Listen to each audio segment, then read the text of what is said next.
Good morning, everybody. Excuse me. Welcome to the studio. Oh, excuse me. Welcome to the studio. Oh, let's turn that down. I didn't realize it was playing. Okay. We'd have a funny echo in the whole video if I did that. We don't want that. All right. Well, I'm glad that you are here with me. It's a little early, actually. I'm on the ball today. I did all my prep work, like my notes and my slideshow and everything last week. So yeah, can hit the ball, hit the ground running, hit the ball rolling, all of the idioms today. I've got a ton to talk about, you guys. At the end of this, we're going to go over registration information. So definitely tune in towards the housekeeping side of things. Because I want to go over what to expect in terms of spring registration, in terms of all of those early access links, deadlines, that kind of stuff. All right. So what else do I need? It's week 3 of November. And everybody has class this week. There is like nothing weird about the schedule. If you were enrolled in classes, you come to class, okay? Next week, as we look ahead, there's that open studio for our drawing and our multimedia kids. And so we'll talk about that as we get into housekeeping. Let's start off with our preschool classes. And I put a video here, but I don't know if it's gonna work. It doesn't look like it's going to. Nuts. It'd be really fun if it did. I mean, let's see. If I go away, I get to it? No. All right. Well, it was worth a shot. Hopefully you saw these adorable videos I've been posting on Instagram. This one is actually in a reel, so it should not a story, so it should be saved on Instagram. And I think I also shared it to Facebook. So if you're on any of those social channels, you should check it out. This is how Liberty does their paint pendulum. Flatwoods, I know, has a tabletop apparatus that the kids can work on. We hang our bottle underneath the fort. And then the kids have to learn how to negotiate that. So at Liberty, it's a 2-person job because somebody has to hold the bottle and then put their finger over the little holes so the paint doesn't come out the bottom, and then somebody has to fill the paint bottle. The first week, I always sit there and I am the holder. I'm the one that does this, and we learn how to use our words to communicate and to ask and to take turns and to negotiate this kind of play. And then the next week, I usually try to sit back and see if they can do it with 2 peer partners instead of with me. And so these 2 right here, they understood the assignment and they got it. So it was really fun to watch that type of play and communication happening. So loved it. If you haven't seen those videos, definitely check it out. So our preschool classes have their last week of November classes happening this week. They won't meet after this week. We'll see you in December. But they'll finish up. This is the last week for the paint pendulum at both studios. We only get it out in November. It makes it super special. We're going to read, the last week we read Where the Sidewalk Ends, and we shared some poems. This week we're going to read Brown Bear, Brown Bear. We're going to make some Eric Carle type painted papers. We'll do some additional color onto our self-portraits. And what else? That's it. Yep. They should take home their portraits at the end of this week. And again, we will see you in December.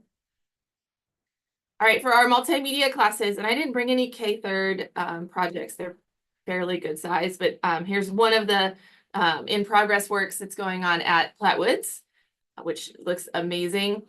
These are animal pictures where the kids get to choose their animal. We brainstormed different creatures, and we talked about how to draw those critters. And we drew a lot of step-by-step and guided drawings in our journals, and then they took that whatever they learned from that experiment and they blew it up nice and big with the Sumi ink. So they've been using mark making tools such as brushes, glass pens, and straws to create theirs. They also added some patterns using microns and Sharpies.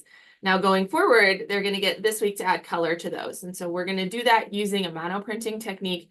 It is ink month, so we're going to stay with that medium, and we're going to use a washable marker ink, and we're going to color that ink down onto a paper or transparency, right? So it's super, super slick. We'll get that wet, and then they will print that ink onto their picture. So it makes kind of a tie-dye effect. It's very cool. So then they'll take those home.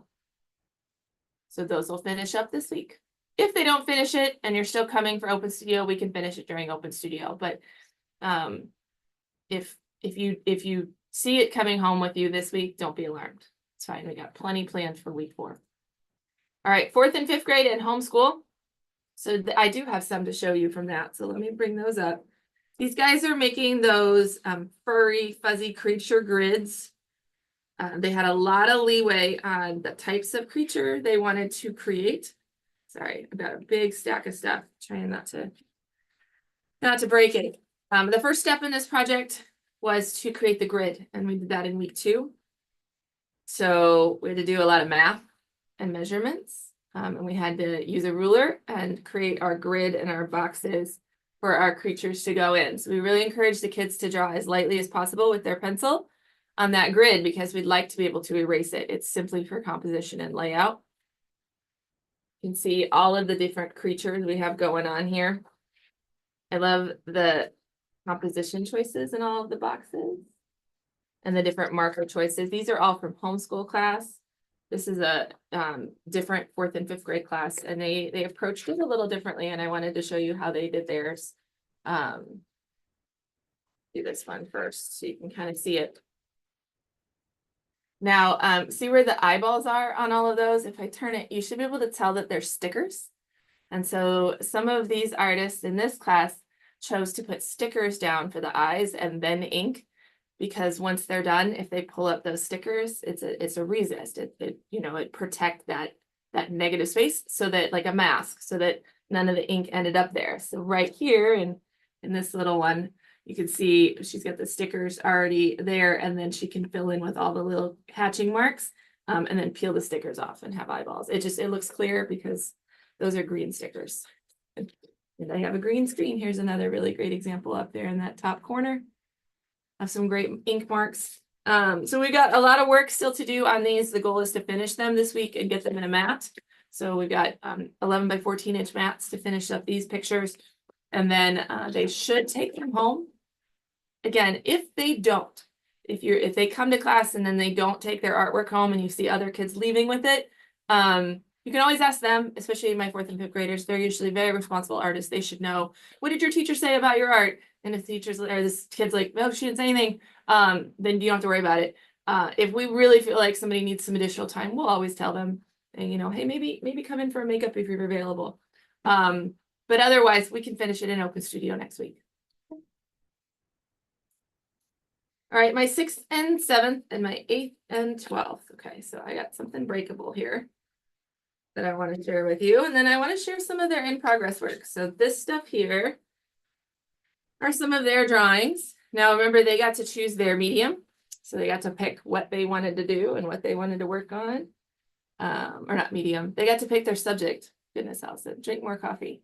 So this artist here chose a bouquet of flowers, and they filled each of the flowers with some individual patterning. Put that over there.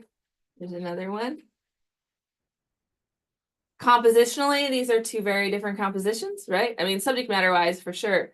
But we've got one that is centered and doesn't touch the edge. We've got one that comes off the edge and stands right in front of you. Here's another one. Again, different composition, different subject.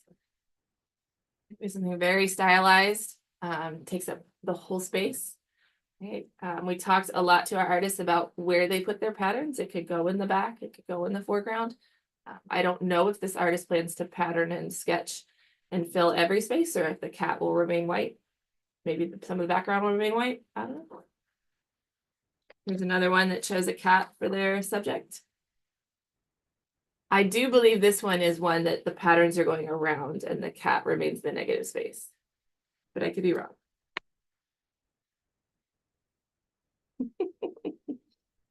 It's a crab. Which way does it go? It goes this way. There it is. Super fun. And then here's my last one. All their personalities show up here and what they wanted their subjects to be. So these don't usually, when we make paper drawing type artworks, we finish them with a mat. These don't go on a mat. They end up going in a frame. So I wanted to show you what that looked like. I'm just going to use Paxton's here, and I'm going to throw it in this frame. So you can see the frames have color on them. When I pull out Paxton's artwork, and let's say I just put my notes for the video next to it. This is what one of the colored frames look like. So they're just plain glass, and then This was actually one of our students from Tuesday's 8th through 12th grade class, because they went ahead and fired their frames.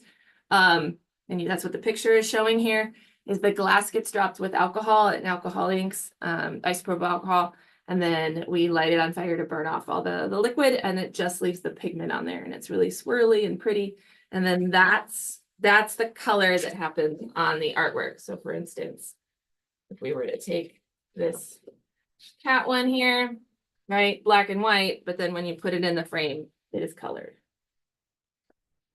So switch out your picture if you wanted to. All right. So just to show you those, a lot of our 8th through 12th grade artists are going to be doing their frames this week. Our 6th, 7th grade artists as well. I know some of them did them last week. Just depends on the size of the class and the teacher's preference. On the really big classes, we were like, maybe not try to get all of them done in one class period. So we broke those up. But so that'll be happening this week in these classes. And then the good thing about lighting them on fire is they're dry immediately afterwards. I mean, they're a little warm. We have to kind of let them sit there for a second, but it's not like we're waiting for the ink to dry on the glass, which we could do that and not light it, and it would eventually dry and take, I don't know, a couple hours. But so it should be ready to go. Once it cools down, we can just put the frame back together and put your artwork in. So just like the other grade levels, these kids could take artwork home this week. A lot of them will. If they don't freak out, not a big deal. We have one more week. They can totally finish them during Open Studio. Okay. But if they leave with it, we've got other stuff planned for next week. All right.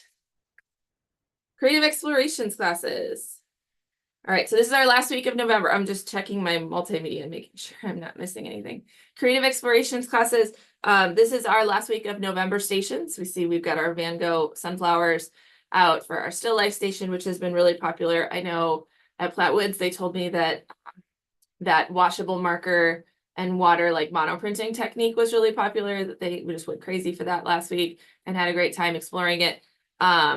I know Liberty did that this week too. I didn't hear how it went because that was Friday and today's Monday and I haven't talked to my team. But the stations have been a big hit. We've really enjoyed them. So this will be the last time to get to play with that Sumi ink, to get to do the Van Gogh stations, to get to work in the light table in the sand, that kind of stuff. So once we get through this week, then we'll start talking about those November stations and watercolor and all the fun things. All right. Anything else I need to tell you? So class this week, no class next week. The 27th and 29th, no classes. I'll remind you in next week's video. All right, drawing classes. Let me switch my ILO stuff.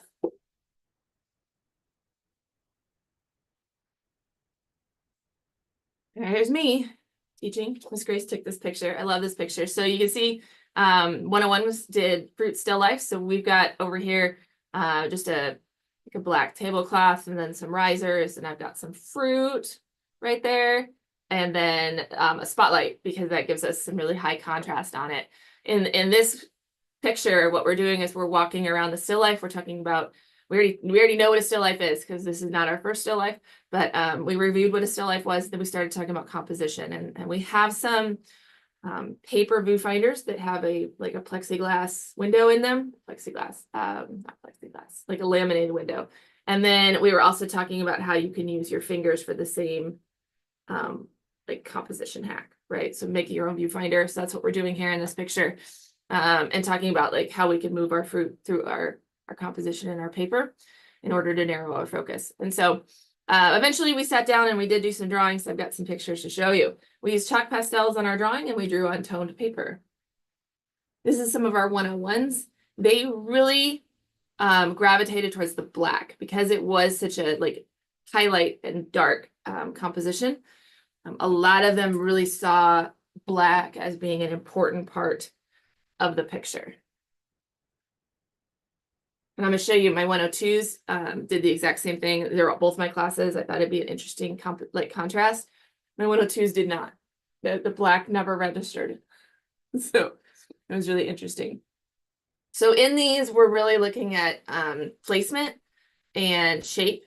And then we're starting to talk about form, which is when we look at form, we're really looking at like the shadows that we see, right? So and the highlights that are cast. A lot of our 101s, that's when we start to see them apply values to a picture, then we know we're ready for 102. And when we're still drawing line drawings and everything is very flat, then 101 is right where we need to be. So that's a 101 class. Here's some of our 102s. Exact same lesson in terms of like what was out. A little different experience.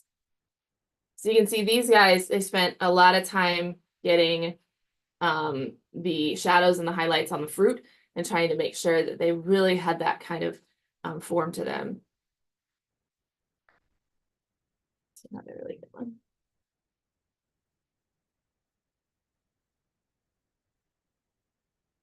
One more. We also start to notice that our, this is a pear here in the middle. It was kind of a brownie, like, I don't know what kind of pear it is, but it's kind of brown, yellowish brown, like a sand color, in case you were wondering what that fruit was. A lot of times in this class, we're talking about the fact that shadows aren't black. So that they are actually, they have color to them. They may not even be a dark red. They might be a purple, or they might be have a greenish tone to them.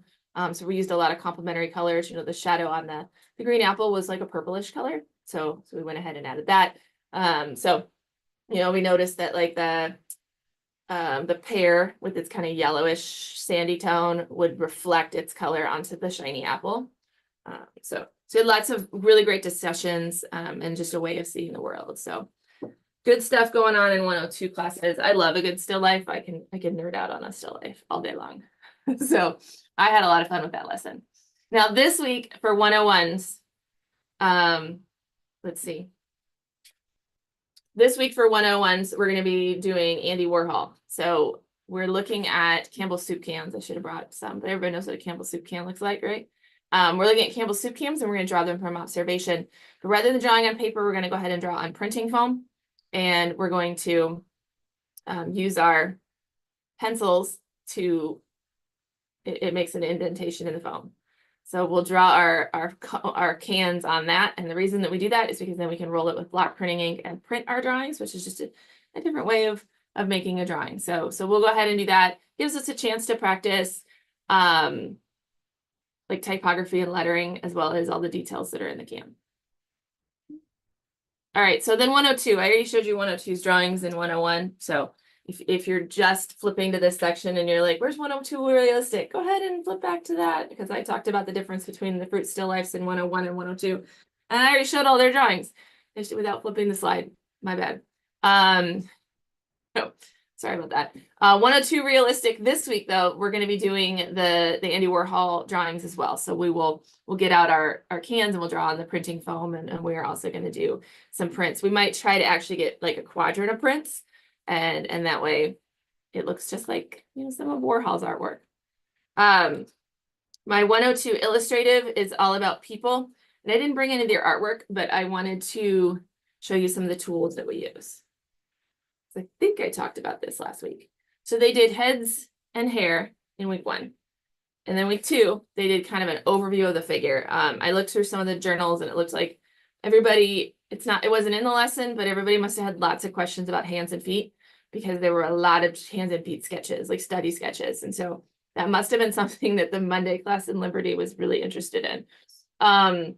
So like we did an overview of figure, and then this week we're going to put it in motion. So it's not just going to be like, here's my guy standing forward facing towards my, you know, like we're going to actually put him in a pose. So we have these are just very simple drawing mannequins. Hopefully everybody's seen these. These are great for a kind of basic understanding of anatomy. But a lot of times our comic kids, what they're drawing is not just somebody standing there. They're usually in very dynamic poses that this guy cannot get into. And so we have some of these now. They're fragile. They are delicate. They're also not cheap. And they're smaller, like, significantly than these guys. We have a number of these little guys. We've got both male and female characters. They are a more stylized body, right? So they are not proportional to real human beings. They are definitely very stylized. So these guys here, they can move at many more joints than my standard mannequins. They can also move in different directions. So his head can move, it can tip and it can rotate. They try to get him to move as realistically as possible. He can move at the wrist, he can move at the elbow. Right, he can rotate at the torso, which is something the other guys can't do. He can even, like, his little toes flex up. So if you had a pose where you needed him to have his, I don't know, where he was like, had his foot in like a dorsiflexion, or I don't know what that is. Anyways, but he moves a lot in different poses and is very flexible and can do a lot. Now he has a little stand that we can clip him in so he can, whoops, see, I told you he's super delicate. But he clips in this stand, this little claw can hold him, and then we can rotate him through space. Okay. So lots of great ways to use him. Sometimes we set him in front of our illustrative drawers and let them, draw the pose as it's seen like this. But more often than not, that kind of still life, really hard for our illustrative drawers. They don't have as much experience drawing from life as like our realistic ones. So rather than draw this guy IRL, a lot of times what we do is we take a photo of him, and that way we can move our viewer, like maybe he's below, maybe the viewer's above, maybe the viewer's straight on, but we'll take a photo and then they draw from the photograph. So, because that flattens the image for us, which is great. All right. Inside this case here, there's also like more hands. So his hands can pop off, and you can put a hand in there that's like this or like this or like this. So yeah, he's a super fun tool. If you're looking for a Christmas gift for your illustrative or comic drawer, these guys are fun. Again, not super cheap, but a great tool to have, and one that, I mean, it would last you a while, especially with only like one artist using them. We run into issues where they're broken, but that's because they get used a lot by lots of different people. But if it was just yours, you wouldn't have that problem. Okay. All right, so anyway, so we'll continue our figure drawing this week by putting people in dynamic poses. We have a bunch of photos of these guys, these little gray guys, already in poses, and so it's entirely possible we'll let them play with this, but we'll also give them the pictures we've already taken, so that way we don't spend the whole time playing with dolls. We spend more time drawing. Yeah. Hopefully that makes sense. Anything else? Nope, that's it for 102. All right, 103s. Okay, so 103, I should have brought my 103 pictures from my class. So 103 in realistic is making insect drawings on a smaller scale.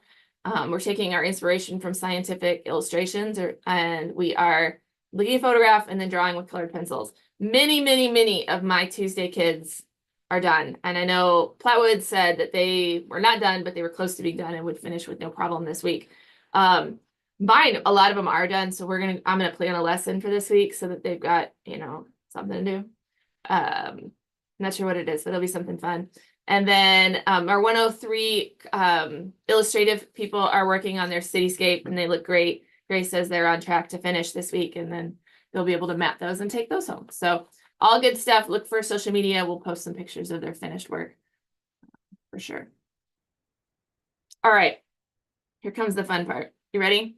Just a reminder. So this week, regular classes. Next week is Thanksgiving. Our preschool and our creative exploration classes will be done and won't have to worry about Thanksgiving week. But our drawing and our multimedia kids, you guys have open studios. And just as a reminder, I would really love you to RSVP for those.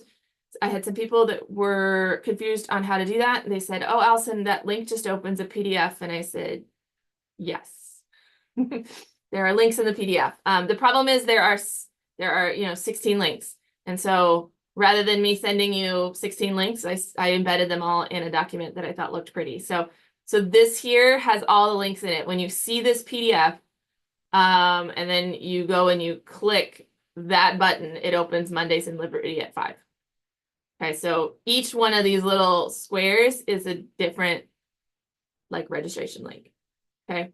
I had somebody ask me, they wanted to know, like, when it says for 6th grade and up, is that like the whole column or just the button? It's just the button that's colored differently. And when you click that, it opens up and says for 6th grade and up. So, okay. If you have questions about that, let me know.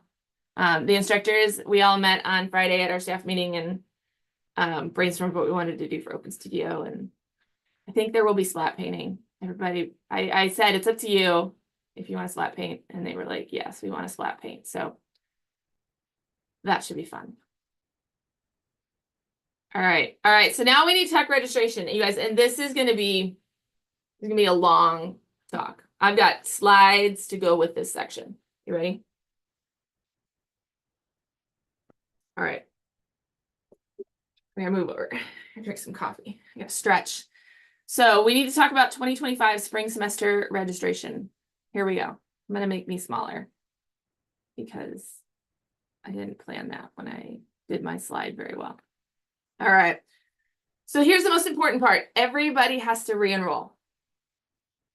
If you are planning on taking classes in January, your current registration does not carry over. You have to re-enroll for classes. So nothing carries over. We are going to give you the links first, because if I put them in the public and then everybody fills up the class and you didn't get a chance to register, you know, like, because you weren't there at 9:02, that would make me sad. So it really only affects the people whose classes are full or close to full. But as you know, we don't want to risk it for anybody. So you get the links first. I will start sending them today. I will hopefully finish them by Wednesday, but I'm giving myself Friday as the deadline, because you just never know. You just never know. I'm already subbing 2 classes today. You never know how your day's gonna go. So I have to send them manually to each roster. I have to generate a link for the next class for the next semester, and then manually send them to the roster. So it takes a little bit of time on my end. So that's why it's not like a hard deadline.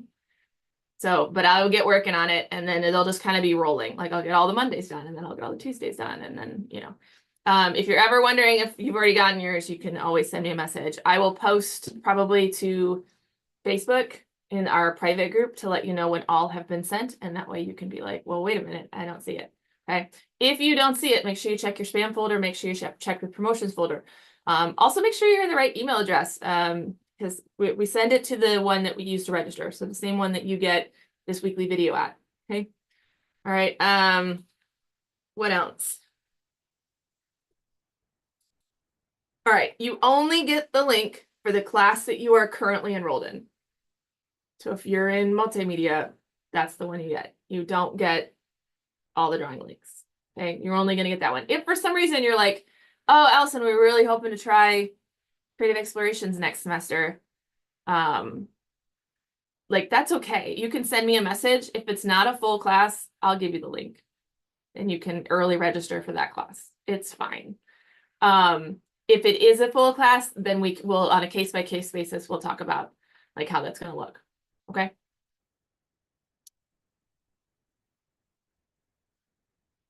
No, in the world. Look at that. It's just, okay. Yeah, there we go. There's the last bit. All right, early access links expire at 5 p.m. on Friday, the 29th. Okay, so that's Black Friday. It's just the way that the system works. I can't leave them open and then open to the public. Like, it doesn't work. So I need a buffer time to be able to go in and rework everything. And so on 5 p.m. on Black Friday Central Time, they're gonna shut down. Like, you will click it and it'll be like nothing opened up. So that's your deadline. Okay. Got like over a week. What else do we need to talk about? There's more. All right. So we got some options for paying tuition. And most of these are the same as like when you registered before, unless you registered mid-semester.